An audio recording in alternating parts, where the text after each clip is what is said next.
नमस्कार, good morning सर्वांना. आज आहे संडे आणि आज उठायला खूपच उशीर झाला होता. तर मस्त अंघोळी केली आणि म्हटलं अगोदर स्वतःच आवरून घेऊया. त्यामुळे कसं फ्रेश पण वाटतं मग. आणि आता ऊन पण एवढं वाढलंय ना, सकाळी 9 वाजताच बघा किती कडक ऊन दिसते.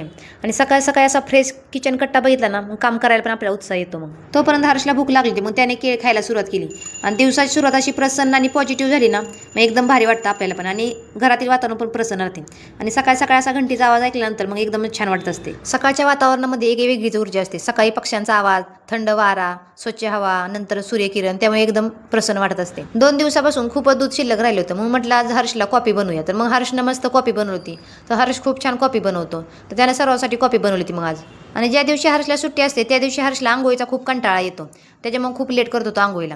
खूप मागे लागून लागून मग त्याने आंघोळ केली आणि मस्त असा तयार झाला मग. आणि आज रविवार आहे, त्याच्यामुळे ह्यांना नाश्त्याला भुर्जी आणि पाव खायचं होतं. मग त्यांनीच आज भुर्जी बनवली होती. तर मस्त आम्ही सर्वांनी नाश्ता केला. तर असं होतं माझं आज सकाळचं मॉर्निंग रुटीन. तर बाय, भेटूया नेक्स्ट व्लॉगमध्ये.